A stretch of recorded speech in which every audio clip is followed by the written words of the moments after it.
नमस्कार। Royal study with Ajay Shastri के YouTube platform पर आपका हार्दिक अभिनंदन है। यदि आप UPSI, jail border police, UP TET, super TET की तैयारी करते हैं जिसमें हिंदी विषय आता है तो आप हमारे चैनल पर निःशुल्क बने रहिए। हम अपने चैनल पर हिंदी ट्रिक के माध्यम से और व्याख्यात्मक ढंग से पढ़ाते हैं। यदि आप पहली बार मेरे चैनल को विजिट कर रहे हैं, देख रहे हैं, तो मेरे वीडियो को शेयर अवश्य करें ताकि और लोगों तक हमारा वीडियो पहुंचे और लोग भी निःशुल्क लाभ उठाएं। आज हम जो हिंदी है, हिंदी में वर्ड विचार और शब्द विचार के बाद जो वाक्य विचार आते हैं तो उन पे चर्चा करते हैं। सबसे पहला प्रश्न है कि वाक्य के अंग कितने होते हैं। वाक्य के अंग, तो वाक्यों के दो अंग होते हैं। पहला अंग होता है आपका उद्देश्य और दूसरा होता है विधेय। कभी कभी हम क्या करते हैं कि गलतियां कर देते हैं कि उद्देश्य क्या होगा। उद्देश्य, हम एक टारगेट को लेके चलते हैं। उद्देश्य का मतलब भी वैसे टारगेट होता है, लेकिन यहां पे उद्देश्य और विधेय जो वाक्य के अंग हैं उनमें उद्देश्य जो होता है वो सब्जेक्ट होता है और विधेय जो होता है वो प्रेडिकेट होता है। ठीक है, तो जो वाक्य के अंग हैं उनमें दो हैं, एक उद्देश्य जिसे हम सब्जेक्ट बोल सकते हैं और दूसरा होता है विधेय जिसे हम प्रेडिकेट बोल सकते हैं। तो यहां पे जैसे हमने लिखा कि राम बाजार जाता है। सबसे पहले हम आपको बताते हैं कि उद्देश्य और विधेय है क्या, उसके बाद टॉपिक को खत्म करते हैं। जैसे राम बाजार जाता है, यदि इस प्रश्न में पूछा जाए कि उद्देश्य क्या है, तो जिन छात्रों ने अभी तक हिंदी के वाक्य टॉपिक को बहुत अच्छे से नहीं पढ़ा है तो वो एक अनुमान और प्रमेय के आधार पर उत्तर देंगे। तो वो समझेंगे कि राम बाजार जाता है तो उद्देश्य आपका बाजार होगा, इस तरीके का वो सोचेंगे, क्योंकि वो उद्देश्य को इस तरीके से लेके चलेंगे कि उद्देश्य का मतलब होता है टारगेट अर्थात गोल, अहम, तो वो बाजार उत्तर लगा के आएंगे। लेकिन ऐसा नहीं है। है क्या कि जो उद्देश्य होता है वो सब्जेक्ट होता है। सब्जेक्ट मतलब कर्ता, जो कर्ता होगा वो आपका उद्देश्य होगा और विधेय क्या होगा, जो कार्य किया जा रहा है। ठीक है, तो जैसे राम बाजार जाता है तो उसमें सब्जेक्ट क्या है, कर्ता क्या है, उद्देश्य क्या है, राम है। उसके बाद जैसे वह क्रिकेट मैच देखता है, वह क्रिकेट मैच देखता है, तो इसमें क्या है कि वह क्या एक सर्वनाम है और क्रिकेट मैच क्या है, एक विधेय है। ठीक है, तो उद्देश्य राम बाजार जाता है, इसमें उद्देश्य राम है और वह क्रिकेट मैच देखता है तो क्रिकेट मैच इसमें विधेय होगा। तो किसी भी वाक्य के दो प्रमुख अंग होते हैं, एक होता है उद्देश्य और एक होता है विधेय, अर्थात जो कार्य करने वाला होता है और जो कार्य किया जाता है वह उद्देश्य और विधेय कहलाता है। अब उद्देश्य और विधेय की चर्चा के बाद हम बात करते हैं कि रचना के आधार पर वाक्य क्या है। जो रचना है, रचना का मतलब होता है रचित, जो चीजें बनाई गई हैं, जो वाक्य बनाए गए हैं। तो रचना के आधार पर तीन प्रकार के वाक्य होते हैं, जिसमें सबसे पहला वाक्य होता है जिसे हम सरल वाक्य कहते हैं, दूसरा आपका मिश्र वाक्य होता है और तीसरा आपका संयुक्त वाक्य होता है। तो जो सरल वाक्य होता है और मिश्र वाक्य होता है, सरल वाक्य होता है, इनको हम बहुत आसानी से समझेंगे और आसानी के साथ समझने के साथ ही हम आपको हिंदी में कुछ ट्रिक्स भी बताएंगे जिसे फॉलो करने के बाद आप आसानी से इस चैप्टर को बहुत अच्छे से समझ सकते हैं। इसके लिए आपको वीडियो पूरा अंत तक देखना होगा। तो सबसे पहले हम सरल वाक्य की चर्चा करते हैं। सरल वाक्य में क्या होता है कि जहां पर एक उद्देश्य और एक विधेय होता है वह आपका सरल वाक्य कहलाता है। एक उद्देश्य और एक विधेय, जैसे सूर्योदय होने पर कुहासा जाता रहा। सूर्योदय होने पर कुहासा जाता रहा।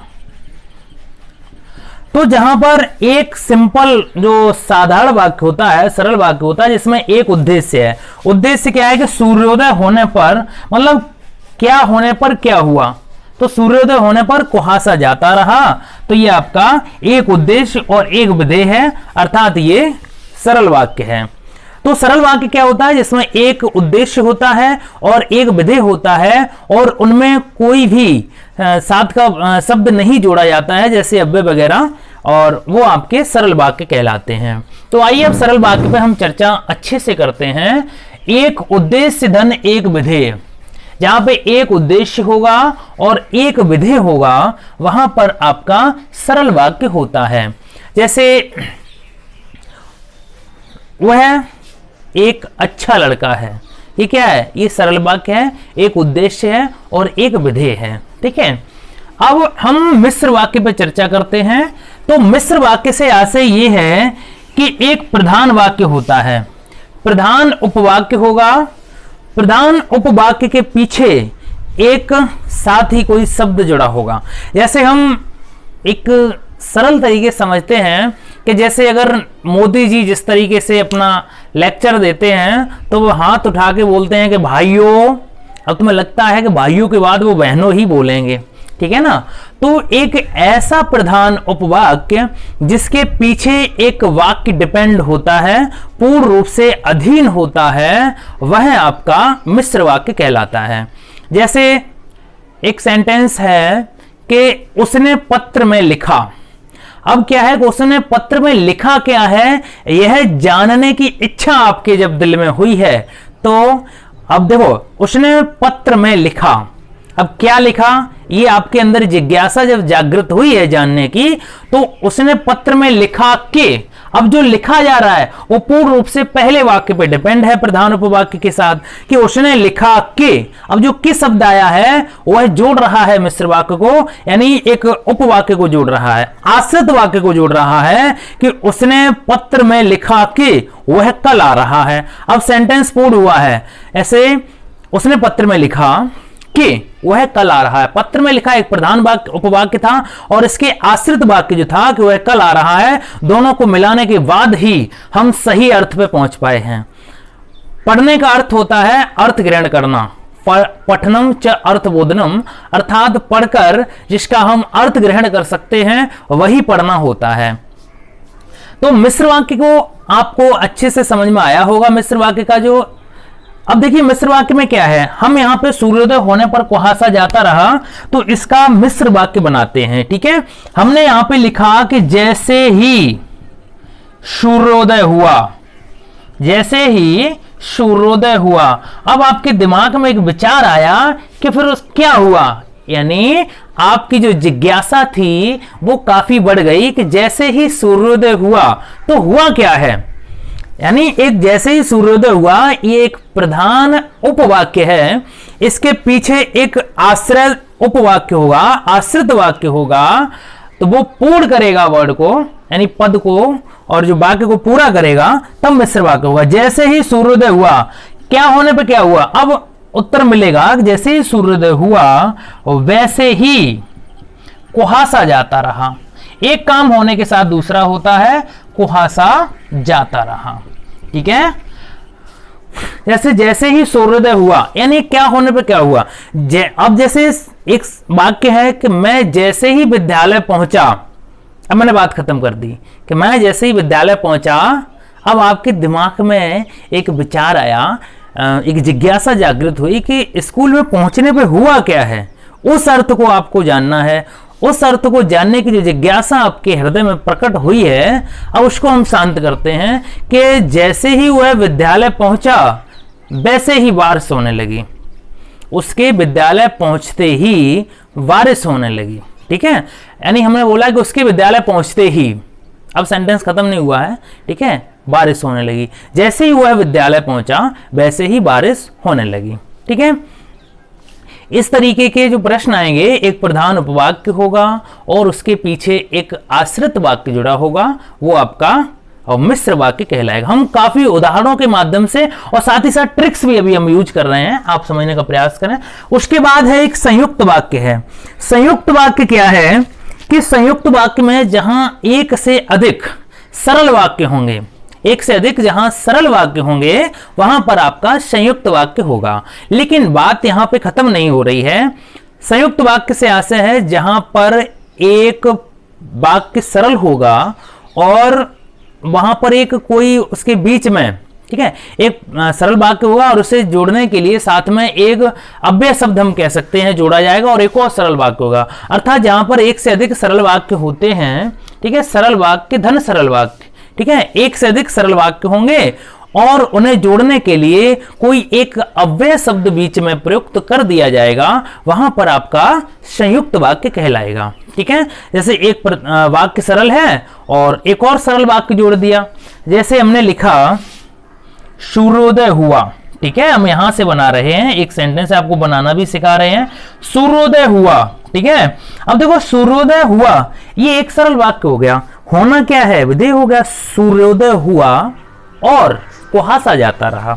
अब ये और शब्द क्या है, और शब्द एक अव्यय शब्द है।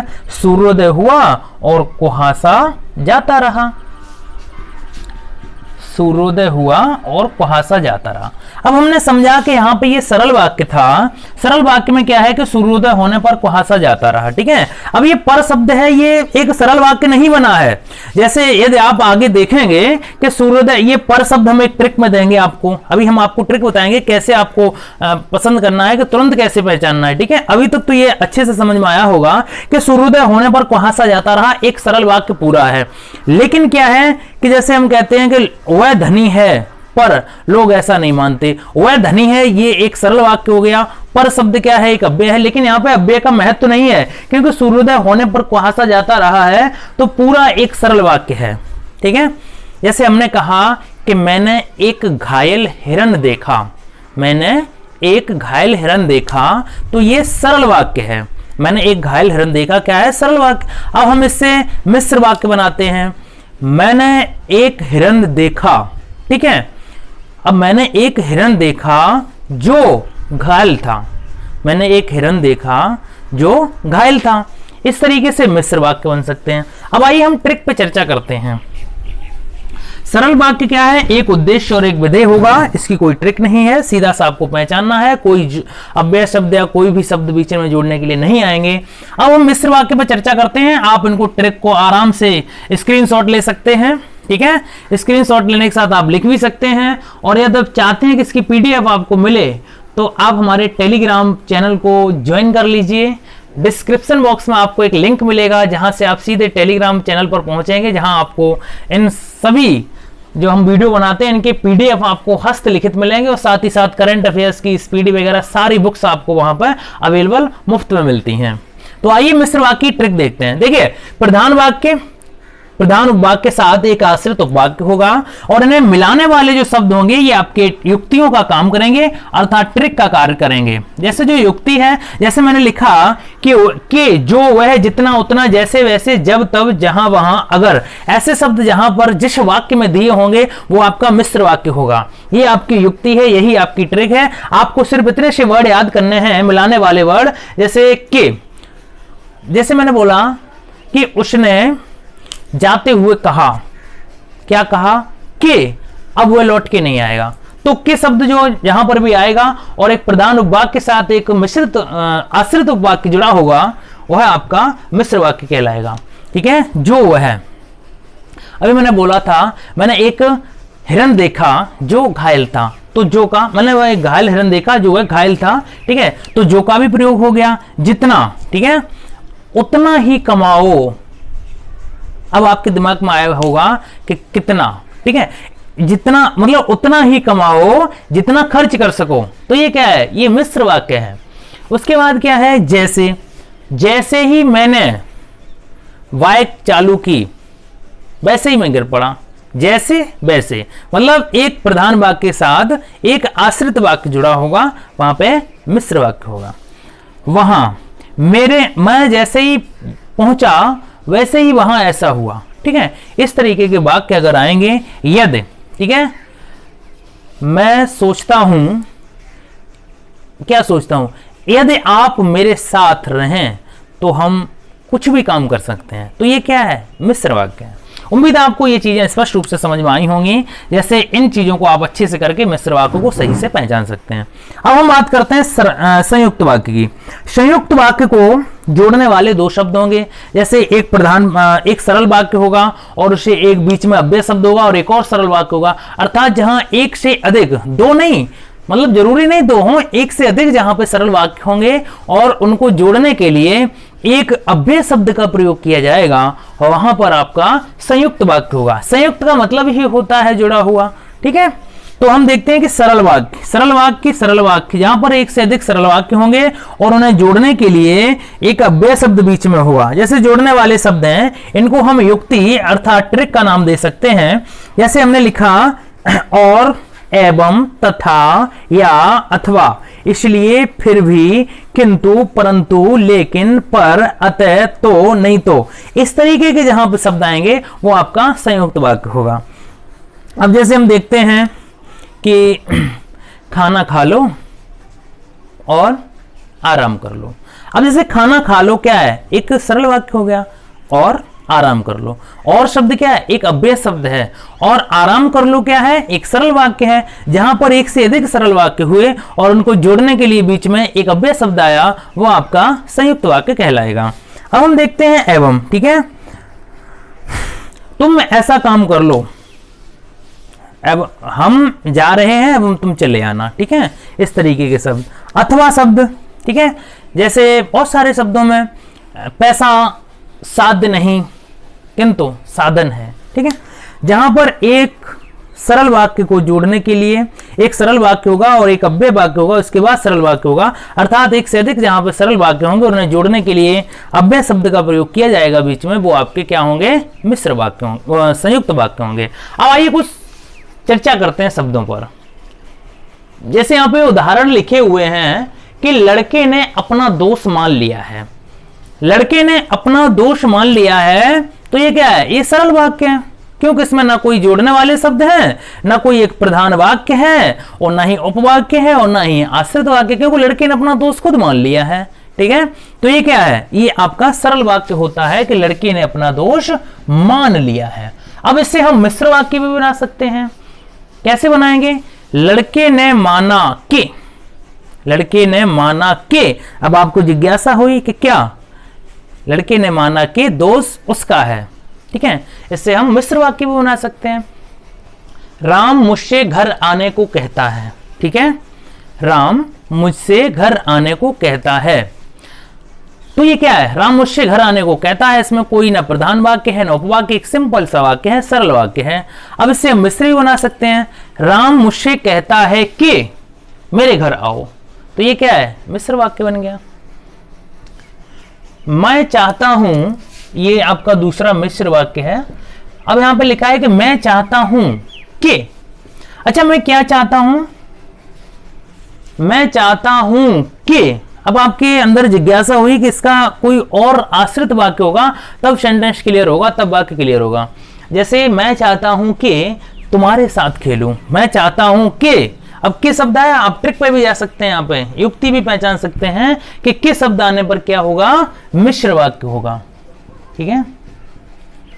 आशा है कि मुझे पुरस्कार मिलेगा, आशा है कि मुझे पुरस्कार मिलेगा, आशा है कि, अब के शब्द क्या है, जोड़ने वाला है, आशा है कि मुझे पुरस्कार मिलेगा, तो के शब्द से क्या बनता है, ये आपका मिश्र वाक्य होता है। अब हम इसका सरल वाक्य भी बना सकते हैं, मुझे पुरस्कार मिलने की आशा है, ठीक है, यहां पर हमने की का प्रयोग नहीं किया है, मुझे पुरस्कार मिलने की आशा है। अब हम बात करते हैं वह खाना खाकर सो गया, ठीक है, वह खाना खाकर सो गया, तो ये सरल वाक्य है। अब हम इससे चाहे तो मिश्र वाक्य भी बना सकते हैं, ठीक है, ये क्या है, एक सरल वाक्य है, इससे हम मिश्र वाक्य बनाते हैं कि वह खाना खाकर सो गया, ठीक है। इससे हम संयुक्त भी बनाते हैं कि जैसे उसने खाना खाया और सो गया, तो ये क्या, संयुक्त वाक्य बन गया, ठीक है। पैसा साध्य नहीं, पैसा साध्य नहीं किंतु साधन है। अब ये जो किंतु शब्द है ना, ये अव्यय शब्द है, और एक सरल वाक्य क्या है, पैसा साध्य नहीं साधन है, ये भी एक सरल वाक्य है, ठीक है। इसे जोड़ने के लिए किंतु शब्द का प्रयोग किया गया है, ये क्या है, ये संयुक्त वाक्य है। पैसा साध्य नहीं किंतु साधन है, ठीक है, तो ये कैसा है, संयुक्त वाक्य है। हम देखते हैं वह अमीर है, वह अमीर है, तो ये एक सरल वाक्य हो गया। अब ये क्या है, सुखी नहीं है, ठीक है। फिर भी क्या है, ये आपके अव्यय शब्द हैं। वह अमीर है फिर भी सुखी नहीं है, तो फिर भी एक अव्यय शब्द होता है। तो एक सरल वाक्य यहां पे है, ये एक सरल वाक्य यहां पे, उसे बीच में जोड़ने वाला एक जो अव्यय शब्द आया है इसने इसे संयुक्त कर दिया है, तो ये आपका संयुक्त वाक्य होता है। वह हार गया परंतु आश्चर्य है, वह हार गया ये एक सरल वाक्य होता है, और परंतु शब्द एक आपका अव्यय होता है। वह आश्चर्य है ये भी आपका एक सरल वाक्य है, अर्थात एक से अधिक जहां पे सरल वाक्य होते हैं और जिनमें बीच में जोड़ने के लिए एक अव्यय शब्द आता है वो आपका संयुक्त वाक्य कहलाता है। जैसा बोगे वैसा काटोगे, अब हमने ट्रिक में आपको बताया जैसा वैसा, ठीक है, जैसा वैसा किंतु परंतु, ठीक है, किंतु परंतु आपके किस में आएंगे, संयुक्त में आएंगे। जैसा वैसा किस में आएगा, मिश्र में। अरे भाई जैसा बोगे वैसा काटोगे, अब हमने बोल दिया जैसा बोगे, तो आपको पता है कि वैसा क्या करोगे, ठीक है, जैसा बोगे वैसा काटोगे, ठीक है।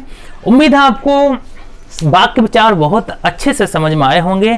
यदि आप यूपीएसआई, जेल बॉर्डर पुलिस, ठीक है, जेल बॉर्डर पुलिस और साथ ही साथ फॉरेस्ट गार्ड यानी वन रक्षक, यूपी टेट की, सी टेट की तैयारी करते हैं तो हमारे चैनल को निःशुल्क सब्सक्राइब कीजिए। साथ ही साथ लेखपाल और अमीन की भी जो वैकेंसियां आ रही हैं उनमें हिंदी बहुत महत्वपूर्ण स्थान रखेगा, क्योंकि अब तक जो भी परीक्षाएं हुई हैं यूपी में उनमें हिंदी का बहुत विश्वसनीय योगदान रहा है। तो आप हमारे यूट्यूब को निःशुल्क सब्सक्राइब कीजिए और मस्ती के साथ हिंदी सीखिए।